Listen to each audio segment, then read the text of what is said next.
name's Unique and welcome to my YouTube channel. This is my first YouTube video that I'm posting talking face to face to you guys, so this is very exciting. If you do not know who I am or would like to know a little bit more about me, here's some videos of me. Oh yeah. I'm your basic average girl, and I'm here to save the world. You can't stop me 'cause I'm impossible, impossible, impossible. Down for you. This ain't your sweet me, but I might let it down. Stank ass walk and a reckless ass mouth. I got a stank ass walk and a reckless ass mouth. I got a stank ass walk and a reckless ass mouth. I got a stank ass walk and a reckless ass mouth. As you can probably see, I'm more of a comedy campy queen. I come from Richmond, Virginia, the capital of the Confederacy. As you can tell from the title, season 13 of RuPaul's Drag Race premiered just a couple days ago. As of now, it's Saturday, the day after the episode aired, and by the time you're watching this, it's probably Sunday or the day after, or a couple days after, or a month after, whatever, whenever you feel like watching this video. But anyways, let's go over a couple things before we start. And I really like to start off this YouTube channel and share with you guys my opinion. These are my opinions. These are not facts. These are not like things to put people down. So please don't put others down because of my opinion, or please don't put me down because of my opinion. My opinion is my opinion. I'm just a gay, dressed up like a woman, sharing my opinion on the internet. So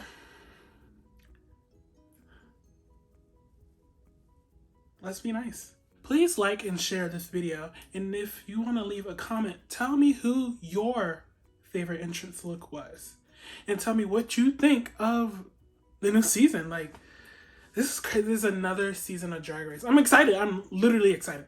Okay, today, as you can tell by the title, we are going to be recapping the first episode of season 13 of RuPaul's Drag Race, and also going over the entrance looks for each of the queens.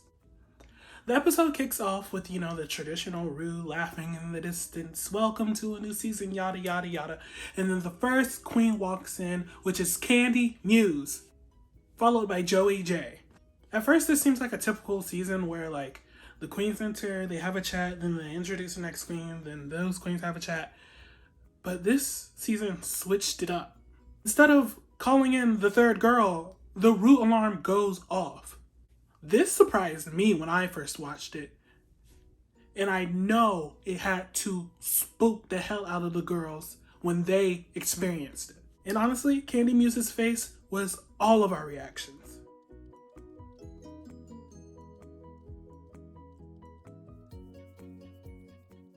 They get a message from Ru saying that they need to be met on the main stage. On the main stage, Ru, Michelle Visage, Carson Kressley, and funny man Ross Matthews is all standing there waiting for them, and they begin introductions. Candy Muse is up first, and she seems really nervous. Like, she couldn't look Ru in the eye. She even said she couldn't even look Ru in the eye. But to be completely nervous, she actually came across, very professional. Up next was Joey J. Joey J gets a lot of heat for wearing chicken feathers on the runway, but I mean, as a black man, I always love me some good chicken. And y'all white people better not be laughing at that joke. But anyways, Ru gives them a little chat or whatever, and then out of nowhere, Ru says, okay, y'all about to lip sync for your life. If you lose, you're getting the pork chop. Pig noises. And I'm just like, hold on, they just got there. What are you sending them home for? The lip sync was fierce. Candy busted out all the comedy chops with a fake split and pressing her radio and doing all these funny things while Joey J was giving, sensual, sexy diva, as most drag queens do. Not trying to downplay what Joey J does, but it just seemed, like she said, filler. In the end of the lip sync, Candy Muse wins and sends Joey J packing. We don't figure out what happens to Joy J, but instead we move on to the next pair of queens. The next pair of queens is Dolly and La La Ree. And similar to the first two, these two follow the same procedure where they're invited into the workroom, the room mail goes off, and then they go to the main stage to have a chat, lip sync, and the winner of the lip sync is La La Ree. Now, I do agree with Rue when she said La La Ree deserved that win, but also Denali needs some type of recognition for doing her lip sync in ice skates and not on ice. Like, they were literally blades on her feet, doing cartwheels, swinging her hair Willow Smith style. It was shocking. It was truly shocking. But, I mean, I still agree with Rue that La La Ree won that lip sync. Denali leaves the stage and meets Joey J in the pork chop. I forgot what it's called. I'm going to put it here. We start to get a little bit of hope for the queens, because there is no way in hell they're going to send at least six queens home on the first day. What are they going to do for the rest of the season? Eliminations every other episode? Now that I think about it, that would have been dope. Not really, because I would have liked to see more drag. Because, you know, I'm watching the show for the art. All right, y'all. Then we have Simone and Tamisha Iman. They're having conversations. They go on stage, and they talk about Simone. You know, how, like, why is the Polaroids there? I love myself. But then we get to Tamisha Iman, and we figure out that Tamisha Iman was was actually cast on season 12, but she figured out she had colon cancer 2 days after she got the call for season 12. So she couldn't do it. And my theory is, listen, this is a unique theory. I might even start a series like that. But I think Tamisha Iman, because on season 12, Jada Essence Hall was not a replacement, but was added later after the rest of the girls, a week after the girls, because it was revealed that she had a week less than the girls to prepare because she was called, a week after. I think what happened was Tamisha Iman was supposed to be on season 12, but she got the colon cancer. So they called up Jada Essence Hall and was like, hey, Drag Race. And she was like, hey, hell yeah. And so she did Drag Race and won. So please don't send me hate for this. I love Tamisha Iman. I look up to her. Like, I have barely seen any of her, but I admire her so much, and I admire her story and what she's gone through. But if it wasn't for that colon cancer, baby, let's just say Jada Essence Hall wouldn't have a crown. And let's tell facts. Just kidding. These aren't facts. This is just a theory. But to move on, so they finish up their little discussion, and on comes the lip sync. Now, this lip sync is a little bit controversial to me.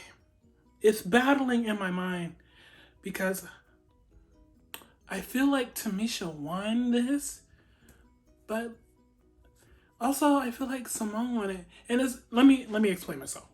So Tamisha, right out the bat, was with the shits and the energy. She had energy through the roof. But Simone, she had her energy building up throughout the song. Tamisha Iman, although her energy shot right up at the beginning, it kind of plateaued. And we didn't really go on a journey with her lip sync. So I feel like that's why Rue chose Simone. But honestly, I felt like Tamisha won that. But what do I know? I'm just a measly old drag queen from Richmond, Virginia. The next queens to walk into the workroom is Gottmik and Utica Queen. Now, this has become a Utica Queen stan account because, oh, I love her. She comes in, she's sickening. Okay. But seriously, let me fix my tits. But seriously, I love Utica. I am rooting for Utica. I love Utica. This is where I disagree with Rue. If Gottmik didn't do that split, she would have lost that lip sync. That is my opinion. I am sticking to it. Thanks. Because Utica, I'm sorry. I will be biased. Utica's kind of my favorite. We kind of work on we almost on the same playing field mentally. So I feel a connection. I'm just like, oh, I can't get enough of her. I'm sorry, y'all. Gottmik, Time to Crash the System, which, although was clever, was still corny. Just gonna say that. Period. Before we continue, I want to say I love that we are being more inclusive. I love that we are being more inclusive on Drag Race. Gottmik is what we kind of needed. It's still, because I heard it from other people, and although like originally I thought like this is amazing, but I was educated like this kind of perpetuates the idea that only men can do drag. And as a cis male, I can't really speak to the trans experience, but my drag mother, Kennedy K Monet, is a trans drag queen, showgirl, whatever you may prefer to call trans drag artists. She is a trans drag artist, and I feel like she can speak to it more. So her Instagram account will be linked in the bio, and I feel like she talked about it more. She also talks about it on her TikTok. You can find her everywhere. TikTok, Instagram. I believe she's on Twitter. Miss Kennedy K Monet. Just look up Miss Kennedy K and you'll find her. She talks about drag race inclusion. Also, there are a lot of trans people, trans women who go in depth about this, and I will link their accounts in the description. Please listen to Black trans women and trans women in general on how they feel about the issue, because it revolves around trans women. All right, now let's continue with this. And now, this is gonna sound controversial. Gottmik, if she did not do that split at the climax of the song, Utica Queen would have won. I'm saying it. I'm sorry. Don't hate me. But I might be biased, but I really think Utica Queen got that one. I love Gottmik, but I love Utica Queen more. Next up is this pair. Mama. This pair is off the charts crazy. Like this was crazy. This pairing is Rose and Olivia Lux. Ooh, child. Let me get into it. So, Rose enters her, and then Olivia Lux enters. Lux be a lady, or something, whatever she said. They see each other, and here's the backstory between these two. So, back in New York, Olivia Lux was doing drag for about 2 years before she got on Drag Race. Rose has been doing it way longer. Olivia Lux was in a competition that Rose hosted. And you know, Rose, she's part of Stephanie's Child with Jan and Laguna Blue. So she is top notch. Jan has already been on Drag Race. We already know Laguna Blue is bound to be on this show. And now not Laguna Blue. But Rose is on right now. And Rose is top notch in New York. And Olivia Lux isn't as well known as her. So you could imagine the goopery and gaggery when Olivia Lux handed Rose her ass on a silver platter in that lip sync. Swept. Took the broom. Off stage left. Olivia Lux ate. And I love Rose. Love Rose. I think she's hilarious. But gotta admit, you gotta give credit where credit is due. Olivia Lux ate that shit. And I just love it. Like, I love it how the editors play, how the girl gets cocky in her confessional. I'm about to win this lip sync. And then, boom, she loses the lip sync. It is so hilarious. It's so hilarious. Like, you could see it in Rose's face. She's like waiting to hear the psych, waiting to hear the, never mind girl, come back on stage.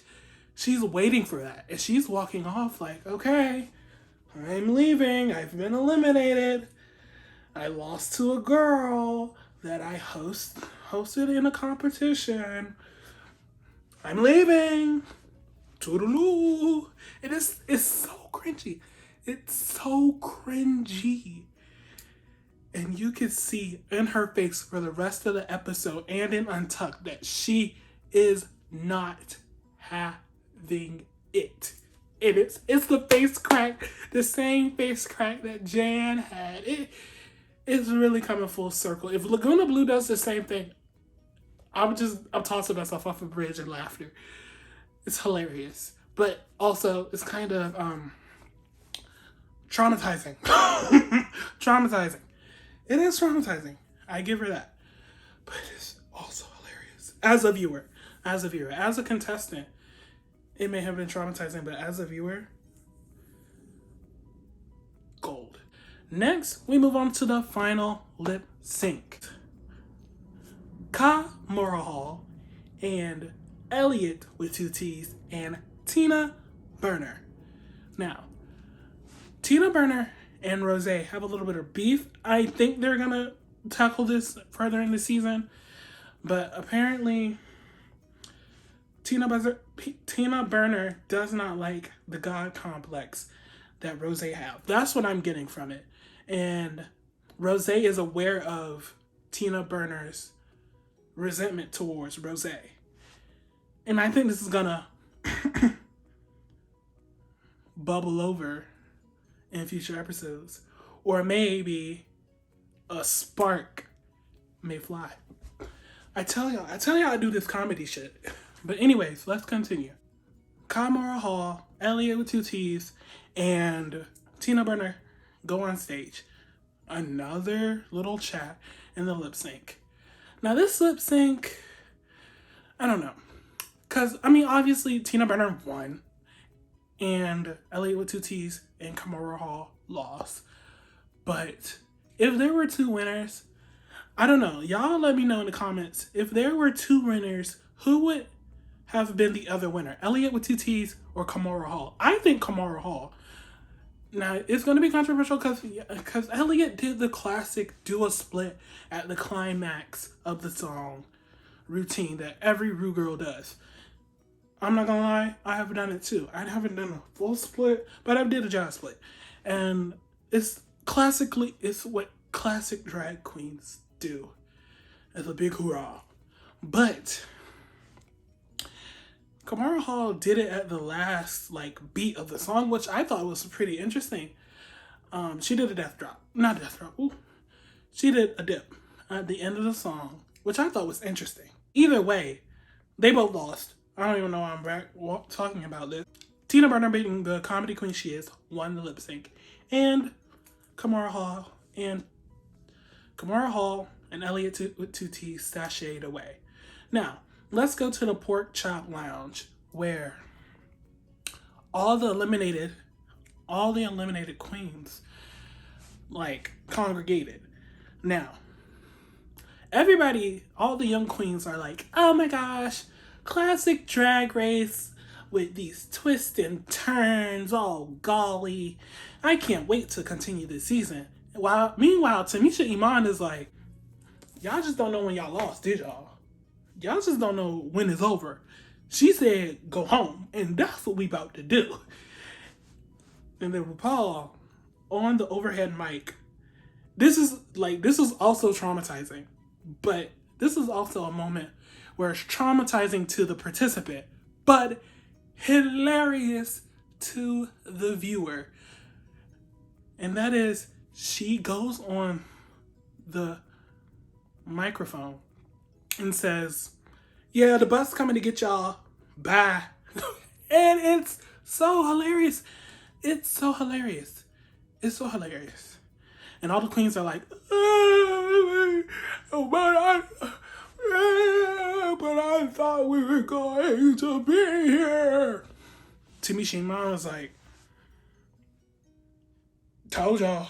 But obviously, it's RuPaul's Drag Race, and they're not gonna let half the queens go on the first episode, because that would be bad television. But what happens is RuPaul goes back onto the little mic and says, I'm just kidding, y'all. Y'all all are gonna stay in the competition, but y'all have to vote on one of the queens to send home.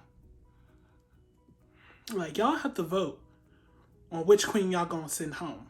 And all the queens are looking at each other like, you going home? No, bitch, you going home. Ho, y'all going home. And Tamisha Iman is like, Black Lives Matter. Tisha Iman was like, I'm black.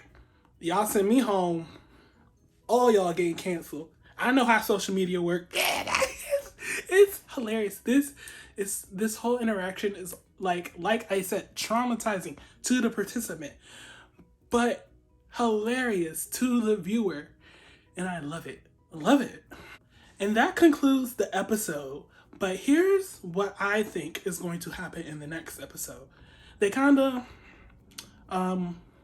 previewed the next episode. It's going to be like in season 12, where they have 6 and 6. Lip sync, write your own verse to this song in the style of this and perform it. I think what's going to happen is that the losing queens are going to watch the winning queens do their lip sync performance, their little group number. And the people who they're voting for is one of the winning queens.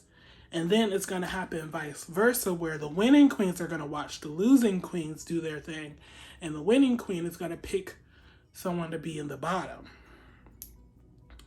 And in episode 4, they all meet each other, and they all do one, group, like regular challenge on Drag Race. And the 2 that were picked are revealed, and they are in the bottom for being picked by the other group. So I think that's what's going to happen. And I don't know what's going to happen in these group numbers, but child, we going to see. All right, so that was our recap of the episodes.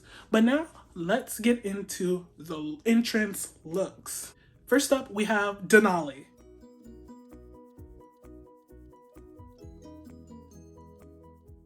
If y'all see me looking down like this, it's because I'm looking at the looks as I'm talking about them. I mean, I already have a preconceived thought about what I'm gonna say, but I'm also looking at them just to remind myself of what they wore. Denali Fox. Now, Denali Fox look, it's good. But first of all, her walking into the workroom with them ice skates. Yes. That is one, I've worn a pair of ice skates once in my life. And there is a reason why I only wore them once. Denali strutted into the workroom with them ice skates and said, here I am. And what? Mama. This look, however, I think it could have been elevated because you could see during the lip sync that her outfit was falling off. Granted, they weren't expecting the lip sync in those fits, but at the same time, it was slipping off, and you gotta be ready to be doing stuff on Drag Race in your entrance looks, because it happened every season with the photo shoot challenges and then the, runway challenge, like on season 10, where they invited like a whole bunch of Ru girls and they walked on a giant X, strutting their stuff and dancing. So you don't want to be like a person like the Vixen where your fucking outfit falls apart right as you're doing the challenge. It wasn't as that bad because only her, her boy boobs were showing. I get the ice skater reference. It's really nice. I get the ice skater reference. It's really nice. I think it's cute. But I felt like it could have been elevated more with like maybe more rhinestones, sparkles. Really give it more of a, like, that ice queen feel that I think she was going for. Because honestly, she is the ice queen. And she was going for, and I think that's what she was going for. Overall, I like this look. I would give it a 7 out of 10. Now, for this channel, I want to do like a toot or boot, but I don't want to call it toot or boot. I'm thinking about calling it the unique stamp of approval. Let me know in the comments if you guys like that. But for this video, I'm going to use the unique stamp of approval. And this gets the stamp of approval from unique. Next, we have Elliot with 2 T's. Funky name.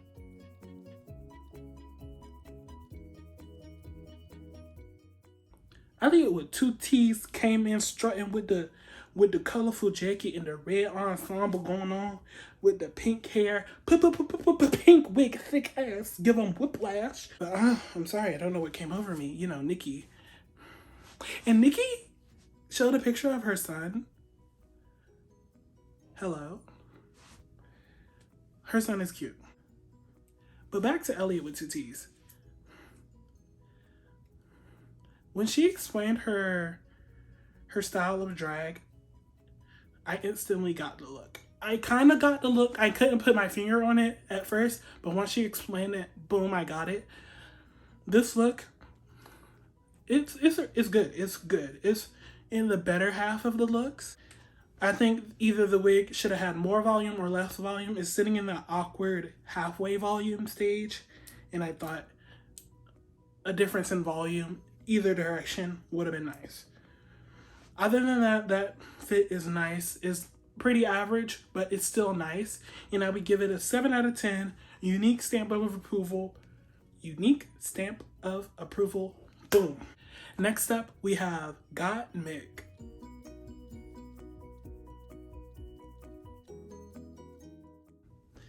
Now, I'm gonna get shitted on for this. I didn't like this look. I know, don't kill me. It looks like somebody took insulation out of some random old white man's attic and glued it to her body. She says she does high fashion. This look does not scream high fashion. It screams attic. I love Gottmik. I love her makeup. I love her artistry that she does on her face. Her face and her wig, amazing. I wish she would have brought some of that color into her face. Maybe I would have liked it more, but it just is not serving for me. A simple black shoe. It should have been a different look altogether. I'm sorry. It breaks my heart to the fullest extent to say this, but this is one of the worst looks. It's about a 3 out of 10. Sorry, Gottmik.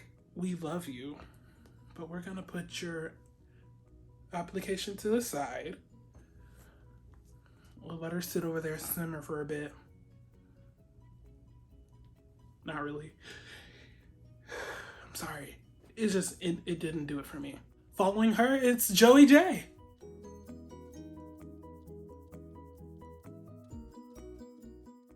Chicken feathers. Chicken feathers. Filler Queen in chicken feathers.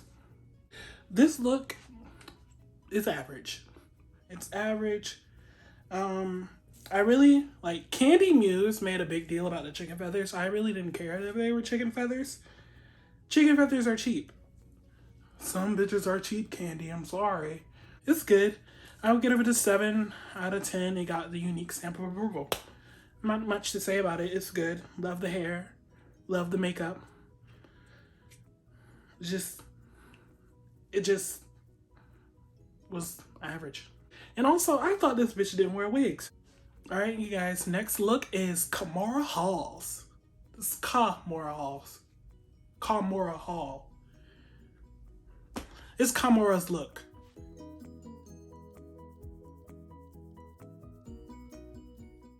Miss Kamora Hall, Miss Kamora Hall, Miss Kamora Hall, Miss Kamora Hall, Miss blah, blah, blah.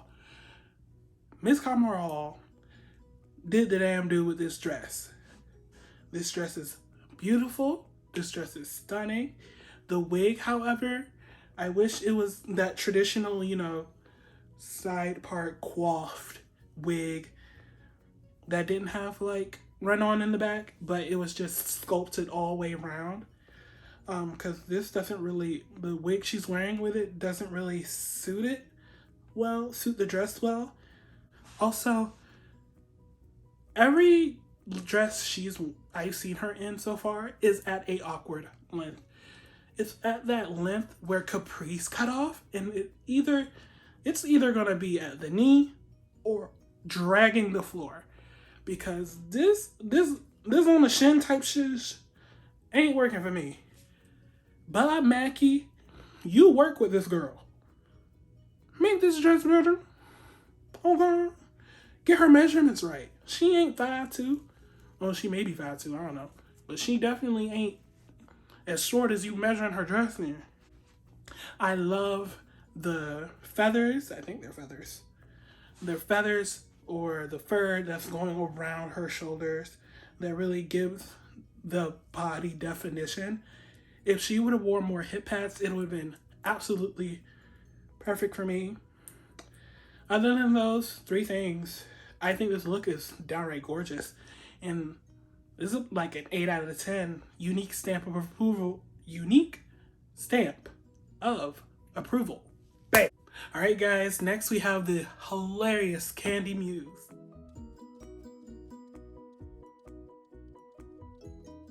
She had a similar problem with Denali where her, you know, boy boobs, it was hard to keep her boy boobs under control. I see what she did. I don't know if the Dollhouse is doing this, where they wear like a denim and diamonds type thing. Because Dahlia Finn wore something similar on season 11. And now Candy Muse is wearing a jean couture look. If they're doing that, that's pretty cool. I wonder what Janelle number 5 is going to do. Maybe she'll do it, maybe she won't. But I think the look is cool. I think what the Dollhouse is going for is cool. But I do have some critiques. Candy Muse's look, I wish the patterns on the corset bodysuits she was wearing came into an angular, inward-outward kind of pattern that accentuated her body, because she has a nice body. A big girl with a body like that reminds me of me. But yeah, her body is nice, and it really would have accentuated her body with the pattern that I described. Also, if she was gonna wear like the belt, the jean belt that she's wearing around her waist, I would have made it more of a jean flannel where it's like wrapped around her waist and there's something like a peplum going in her, that's going around her back. So it looks like there's a jacket tied around her waist. And I thought that would have elevated the look a little bit more. The boom box. This boom box shook RuPaul's Drag Race before, Candy even shook RuPaul's Drag Race. This boombox is everything. It's so hilarious. When she was performing her lip sync, just clicking it on and then clicking it off. Quality content. Quality content. Overall, I'll give this look a 6 out of 10, but it still gets the unique stamp of approval. Up next, LaLa Ri.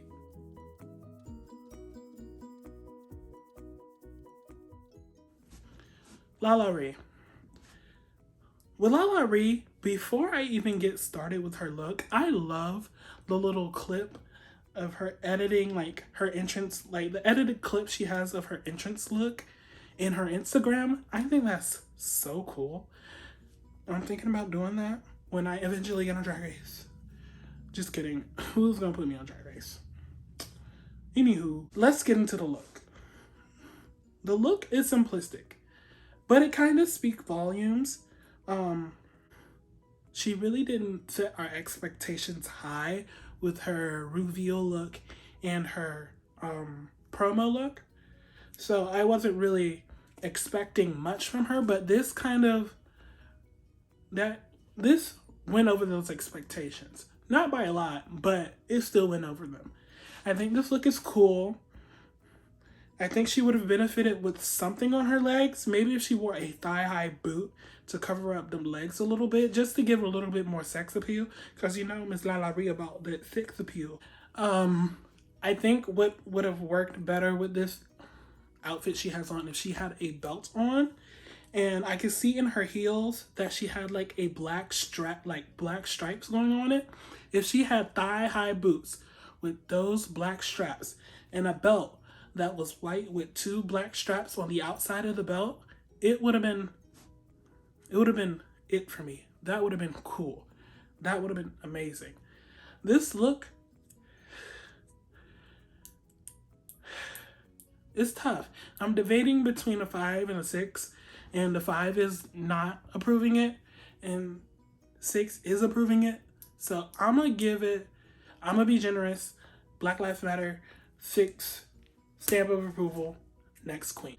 Okay, guys. Next is Olivia Lux.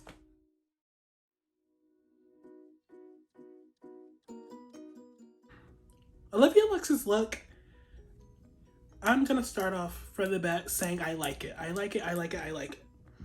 I'm gonna say a couple things that I think it could have made it better. I wish her body was cinched in more and gave her more of a curvaceous look, because it almost comes across as boxy. I love the little purse. I absolutely adore this little purse. I think little purses are in, and it should stay in. I'm getting me a little purse. Olivia, if you're watching this, give me that purse. Run me your purse, bitch. I'm sorry. I don't know what came over me. But anyways, back to Olivia. This look is great. I also want to say that her hair should have been a different style. It looks like there's 2 styles going on at once, and that really isn't pleasing to my eye. But when she took off that dress during that lip sync, yes. Dressed into a leotard, she served that. Stamp of approval, 8 out of 10. Next is the oh so fashionable Rosé.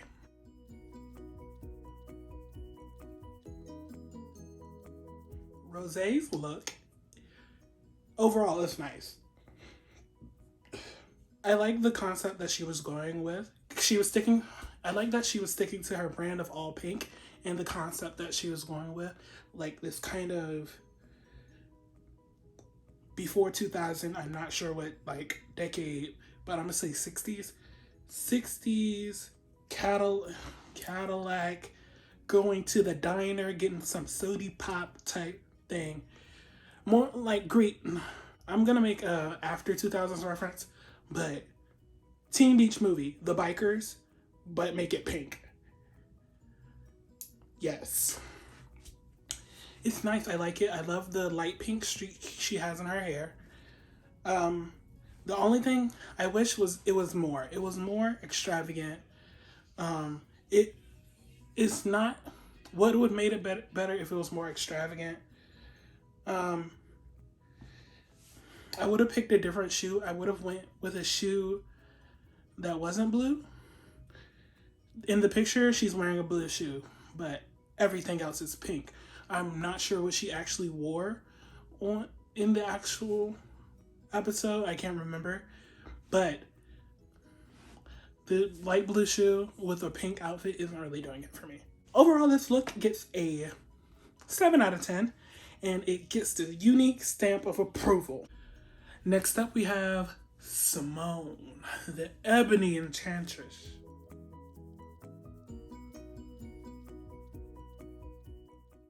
Now, Simone's look,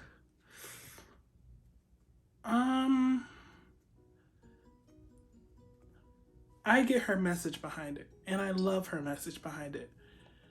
Self-love is very important. Loving yourself is so important. But not to this point.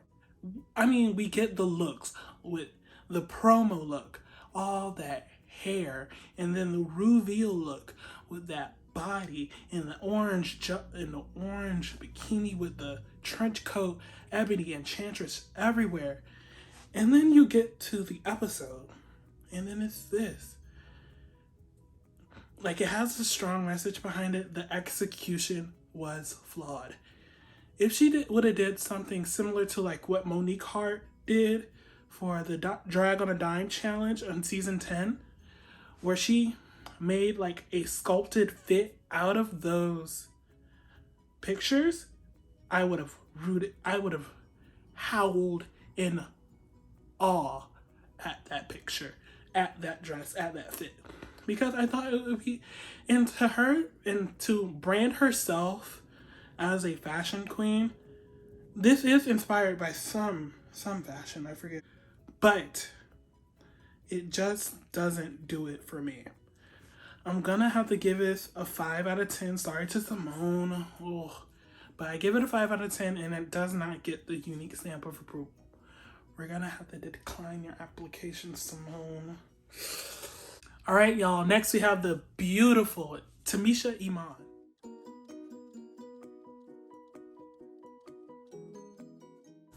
Tamisha Iman's look is fabulous. I don't have much to say about this other than her shoulders.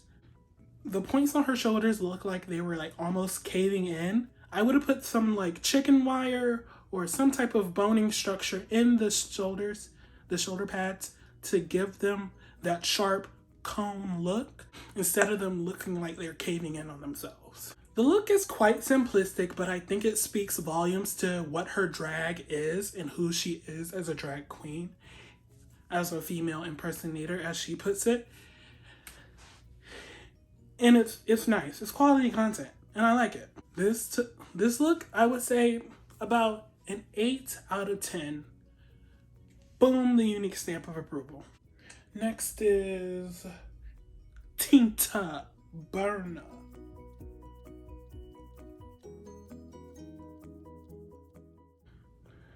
Now, I don't want anyone to poop on me for not liking Tina Burner's look, but I don't like Tina Burner's look. I think, like, of course, her name is Tina Burner, fire truck. I get it. I get the joke. I get the tongue-in-cheek accent she's doing, but it just, I don't know. It's just something about it is off-putting to me. The badge she has on her hip looks really tacky. And I say all of this with love. I say all of this with appreciation for their drag. I'm just giving my opinion on how they can elevate it. If the badge was on a more solid surface instead of a cloth surface and stoned, it would have looked better. I think the hair is nice. The little brim of the hat should have came below that first initial wave.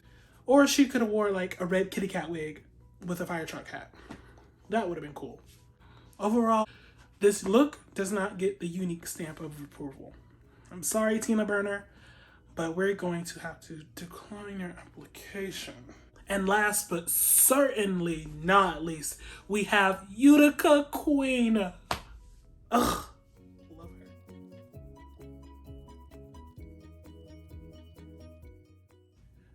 Now I know I said this is a Utica Stan account, but I'm gonna give this look some opinions. And those opinions are genius. Love it. Absolutely phenomenal. This speaks to her character right away. This tells me exactly who she is. Wacky, crazy, cuckoo, fun, amazing. Personally, I think it's a little bit of too many patterns clashing. But other than that, I think this look is nice. If she would have worn the vest that she's wearing over a solid color shirt, preferably red, to match her heels, it would have been astounding. I would have loved it. It would have been a 10 out of 10. Strawberry on her head, classic. I wish it was more secure because during the lip sync, it was just like plopping around. But other than that, those two things, I think it was absolutely perfect. It spoke to who she was, and it made me want to see more. This definitely gets the unique stamp of approval. Also, I would give this a 9 out of 10. 9 out of 10. These looks, I understand that they are looks before the queens got their money from the season, but my opinions were my opinions. If you do not agree, or if you do agree, let me know in the comment. Let me know who was your favorite queen from the first episode. Let me know what was your favorite lip sync. Who should have won the lip syncs? Who should have lost the lip syncs? How was their entrance looks? How wasn't their entrance looks? How are you enjoying this season so far? We're only on episode 1. We have a whole season left, people. And you can catch me next time on my YouTube channel when we review episode 2. I want to thank you guys for sitting through all my crazy opinions about these drag queens in this episode. Be sure to stay tuned next Sunday where I post the next video about the next episode. Also, like, comment, share, subscribe to my YouTube channel. And maybe I'll come out with an OnlyFans. Just kidding, you do not want to see me naked. Alright, see you guys later.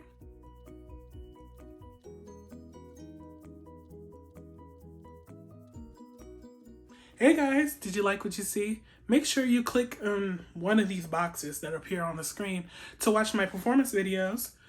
If you want to see more of me and what I do, please use the link in the description to tip me, follow me on my social medias, or just keep up with me. I'm always doing something. So why don't you just follow me on my social media to keep up? Thanks, you guys. See you later. Boy, I'm in this club slow-mo.